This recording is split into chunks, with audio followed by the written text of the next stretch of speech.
Have a look at this one. What the hell has happened to that? That'll cause the leak, that will. Now then guys, welcome back to the channel. This week's been really busy. I've not actually had a lot of time to get a lot of footage. Some weeks it's just like that. I've just needed to be everywhere all at the same time. But obviously you can't do everything, you can't be everywhere. This afternoon I've got some solar thermal to go and fit on a new build. It's just a case of getting the panels up and the pipes through. Hopefully I've got the lead slates, otherwise I need to make some lead slates for them. Shouldn't be too bad anyway, I can get over anything. I've also got to make, this afternoon if I get 5 minutes, to make the cap up for that boiler fluid that I did last week. Just about trying to plan your week really. I did yesterday, what day is it today? It's only Tuesday today. But the last week I've not had time to stop. I worked all weekend and it's the bank holiday coming up next week. Tomorrow I've got a cylinder booked in. It's going to be a really tight fit. I think what somebody's done, it's an unvented cylinder. It's actually leaking out the bottom. I've checked all around it. I think it's like somewhere inside a split. I'll see properly when I get it out. It's so tight. The composite valve is actually behind the cylinder. It's just shoehorned in. I think they've built the cupboard around it. So that could be an interesting job to try and get that out. It's quite a big cylinder as well. So we'll have a look at that one tomorrow, I think. Hopefully I'll be able to get some footage of that. As I said, I did a boiler yesterday. Just super busy trying to get everything done. I had my mate giving me a hand, which was helpful. With the new regs and stuff, trying to do everything compliant, obviously lag all your pipes, obviously supposed to flush out anyway. But it just all adds time onto your day, and obviously it ends up costing the customer more, obviously. But we try and comply as fully as possible with the new building regulations. So yeah, it's just been mad busy really. Obviously bank holiday coming up, I'll probably take a couple of days off. I'll probably work Saturday, might work Monday, depends how things goes. But thank you for all the support recently. It's been amazing. We're actually done really well on subs and everything, so I appreciate that as always. And if you are new to the channel, make sure you hit subscribe, and I'll see you all in the episode. Hopefully it should be an interesting one. And yeah, I try and vary the content as much as possible. I don't like filming boilers every week, and because I do a lot of same stuff, but a lot of different stuff as well. So I try and vary it just to keep it interesting, really. So yeah, if you do enjoy the content, make sure you hit the like button. If you don't, hit the dislike button, and I'll see you all in the episode. Yeah, thank you all for watching. It's handy that somebody's labelled everything up. We'll turn the cold off. We're changing this cylinder because I think it's split at the bottom. But look where the composite valve is.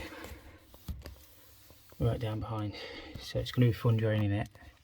There is a drain off tap, not very visible, but hopefully that works. If not, we'll have to. The trick with these to hold these temperature pressure reliefs open, I just get my solder wire and it just wedges them open. Obviously I'll have to let some air in the cylinder. I think this was a mega flow to start with, and somebody's retrofitted an expansion vessel on it because the hot comes outside. That would have been the expansion, I believe. So I've got the cold off, I've opened the hot tap, we'll just let the pressure out and we'll crack it. To let some air into the cylinder, and we'll try and get onto this drain off at the bottom so we can get the cylinder drained. I've managed to get on that drain off tap at the back, and it is running. With the PRV open at the top, that should be letting the cylinder out now, so that's good news. The drain off tap, it's not that one down there, that one's for the heating. It is right down there. You can barely see it, but I've managed to make it work just enough to get this out, which is a bit of luck really. Ideally what we're going to do is lift that composite valve up the top, somewhere above that filter, so it's easy to work on. So this is an indirect unvented cylinder. This is a coil. I think this one probably goes to a towel rail circuit. We've got an auto air vent and it tees through. So I'm guessing what they've done is took that off a towel rail. That's the return. There is a gate valve on it, so I might try and shut that. I'll probably put a lever valve on the flow, a lever valve up here somewhere, just so we've got more control of the water. I can valve off on that filter as well if I want. So they've not wired the immersion heater up, they're just using it off the boiler. So what else we got? That's hot draw off. I think this started off as a mega flow with no expansion vessel. Somebody's obviously put one in. That's the hot draw off on this. It's not out the top. The new one will be out the top, so I might just have to alter this cupboard a little bit. That's pretty much it really. It's just an indirect unvented cylinder. Obviously we'll be changing. I think the new one is an expansion vessel sort, not with the one inside, but we'll wait and see when the cylinder turns up in a minute. So that's pretty much it really. I think it's leaking underneath. I honestly couldn't tell, but when you go underneath it is wet through. So yeah, we're putting a new cylinder in. I think this is like an electrolytic corrosion buster. It's on a water softener anyway, so it shouldn't be too bad. I don't think the new one, I actually have one. Not sure where they've wired that into, But we'll trace that back and obviously isolate that safely. But I think that's the idea, it just stops corrosion build up inside the cylinder. How well they actually work. 2003, that's probably the age of the cylinder to be fair. But yeah, it's leaking from somewhere. I'm going to shut this primary return. This is just a balance valve for the coil. I always put them on the return. I think this one is probably on the return to be fair. We'll count the turns, but we can set the balance up. It'll only need to be open a crack anyway. I'm probably the worst cameraman in the world. You probably missed all that. We'll shut the 2-port on the flow. And it's just that tower rail we've got to deal with upstairs then, where that's piped. But if we get a lever valve on it, it should give us control then. Just save us draining the whole house. I think that's off. It'll probably break off, knowing me, but should be alright. Oh, that seems off. That one that says hot water is actually the coil flow, so we can fully isolate the coil off on this one, which is fantastic. So that just comes around, meanders around there, the one that's lagged, and then into here. So if we get a valve on that one as well, we shouldn't get any water then. Right, we'll disconnect this hot, hopefully. It should be empty in theory.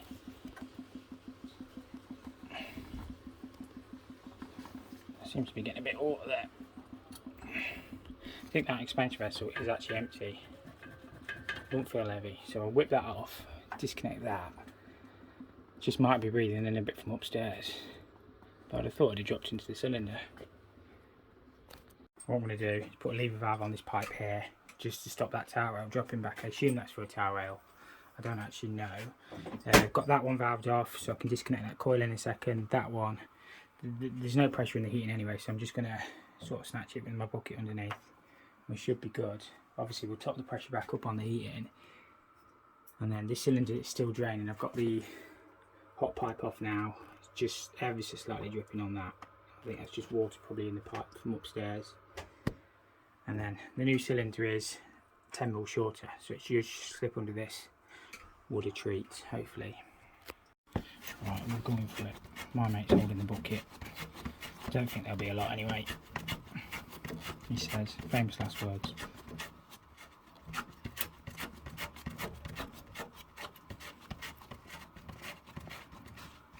It is all valved off to be fair.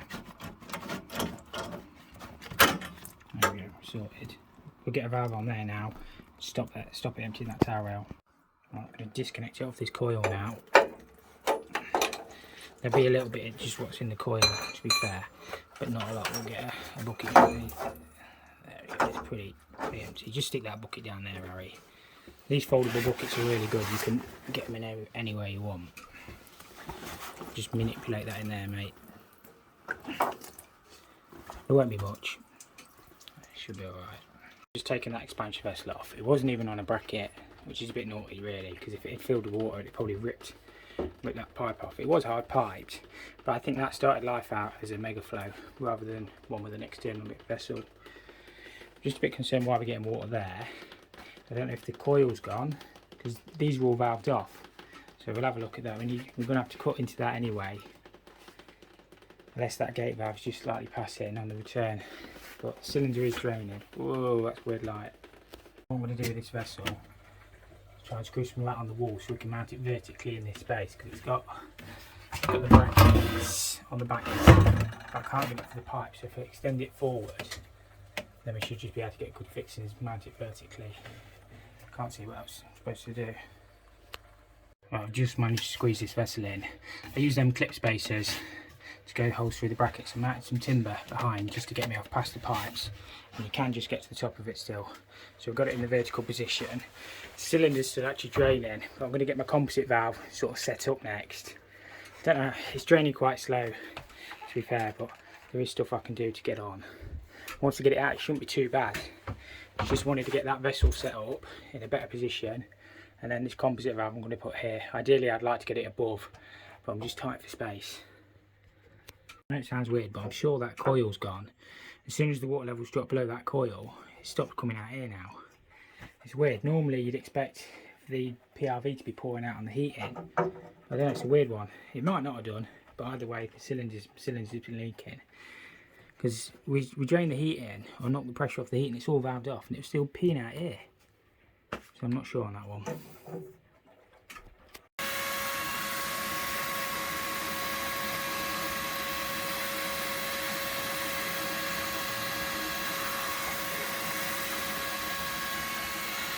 I think it's nearly drained, but I've got to try and disconnect that cold feed or cut it. So what, it's a silly place to put that composite valve because you just can't get to it. So when I do mine, I'm going to lift it up. But do I dare cut that? The hose is nearly stopped, but not quite. Put the wet back. It's decisions, isn't it? Just got to be a bit careful if I decide to clip that discharge because all these cables disappear up there. I've no idea where they go. They probably go into the heating box in that conduit, but I can't honestly see where they're dropping. So I might change that for a double clip, say, and then not screw it. Try and tidy that up a little bit. Right, cylinder is out. So this is our composite valve. We're going to mount that higher up, as I said. That is balance cold. That's cold in. Oh no, somebody's used that as expansion. That one's balance cold, and that's cold in. So yeah, that's right. As I say, I'm going to mount the new valve up here so we can get to it a little bit better. So I'll take the cold up, pick the balance one up, which is that one, and then expansion up there, which will be fine. Heat and return, hopefully we can just jig back into the cylinder, heat and flow back into the cylinder, and then hot out, and then we'll sort this PRV connection out down here, so that goes into the 22. We'll either cap that one off there and then just pick it back up on the 22 ton dish there with a minimum 300 drop. The new combination valve is going to go there. There's a lever valve to isolate it on there. What I'm going to do is tee in for my balance. That's my balance going up. This one will come off here for the expansion, which will pick that up there, and then this will come then around back down and then drop into the cold feed of the cylinder. It's just slightly better to get to rather than down there. Obviously my ton dish, this will tee into here. We'll cap that old 15mm one off down there on that 22. This just goes outside, but it's got a guard on it. So yeah, it's all compliant. It's just obviously normally I'd like that a little bit higher, but there's just not the space. But yeah, I'm sure it'll be fine. That was the old expansion pipe going up, but I might be able to drop back that one down with a cold feed or something. That's the combination valve set up in a better place in my opinion. I put a lever valve on the balance cold feed, so I'm going to put a T here somewhere at the top, which will pick up the expansion vessel, which is up there. Then we're going to drop back down into the cold feed in the cylinder, and we'll put a drain off tap. I'll try and get a drain off around the front.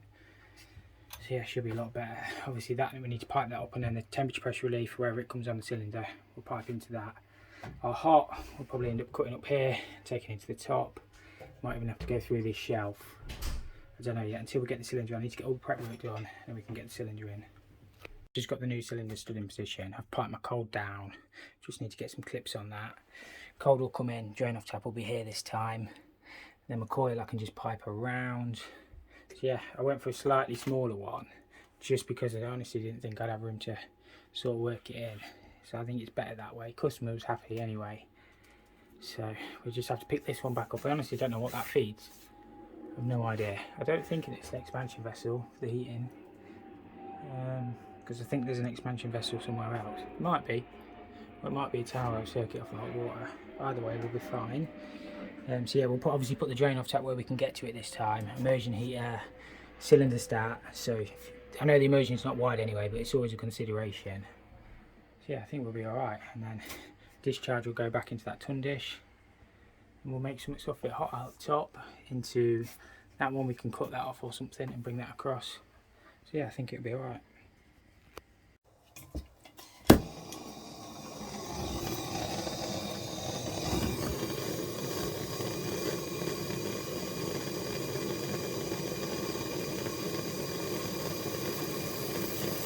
They're watching in there, aren't they? Should be alright.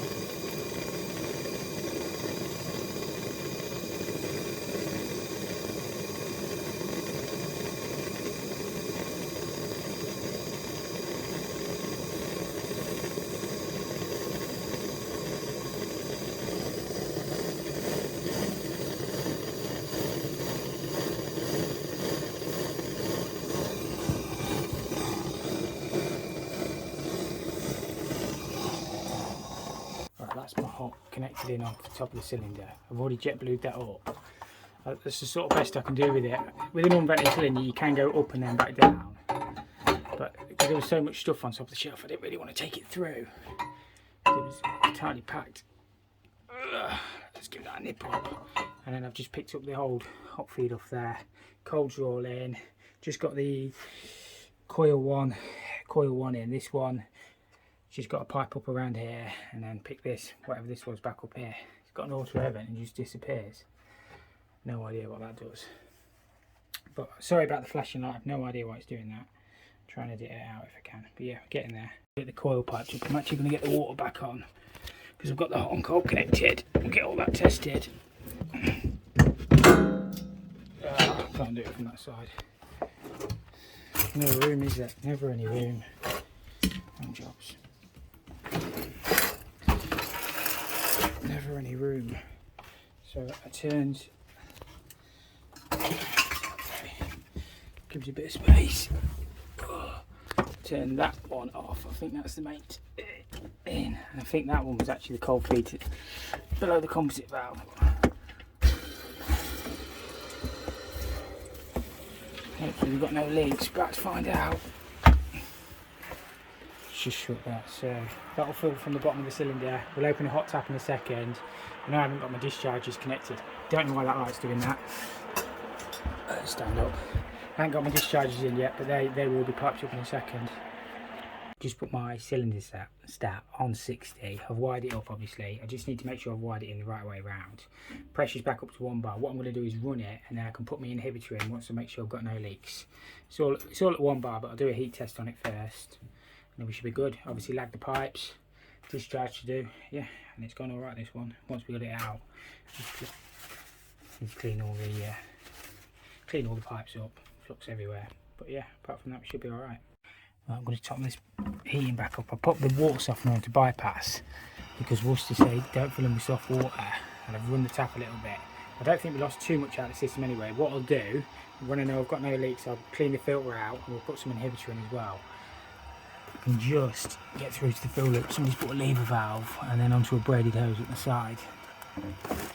We'll put that up to like 1 bar, check we've got no leaks, and then as I say, clean the filter out and put an inhibitor in. I'll probably do that. The 2 port for the cylinder, in case anybody's wondering, is under here. So there's one for the heating, one for the cylinder. Right, I don't know if this cylinder will be up to temperature yet. It's been running, got it to Worcester, it fires on low for a start. Turn the start right down. Oh yeah, we've got it wired right, so it's shut that motorised valve there, and the boiler will be on pump overrun. And then we'll turn that back up, and that valve will open. Perfect. Coil's getting nice and hot. That's not the coil, that's that coil. Got the flow in, return. That's perfect. Cold feed, that is the bottom one. I don't know why I put my hand on that. Boiler's fired back up. Got the discharges all in. I don't want to show the camera up because it will flick on the fluorescent, but we're getting there. We just got to lag this pipe and then just need to cap that old discharge one off at the top. So it's 22. What we've done is we've teed it in higher up. It's much better. Curiosity got the better of us. But the lagging is absolutely full of water. Somewhere in the cylinder is definitely split. You see it's oozing out. So yeah, definitely leaking. I'm not sure where from. There was a bit of a rust spot on the bottom, but it's hard to say. We're going to cut it up to make it easy to get in the van because we've got to carry it through the house as well. Bit of a nightmare, but it is what it is. My mate will do that. I'm just going to get the discharges done. All this water down there has just come out from the lagging. No wonder the cylinder was so heavy to get out, Harry.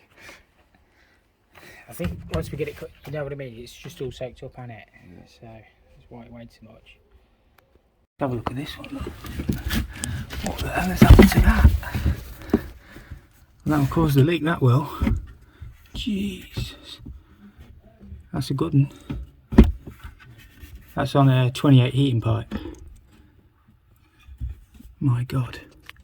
What I want to do is replace that pipe. I think it's that one, all the way to the side in 3 metre length. Not tip very well, is it? Let's see if we can get it out.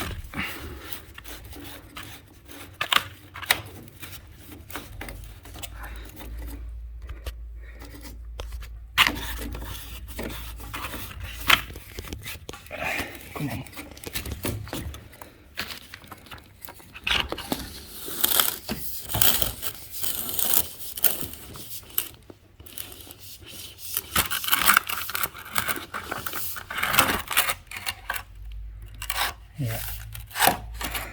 That'll be why it's leaking.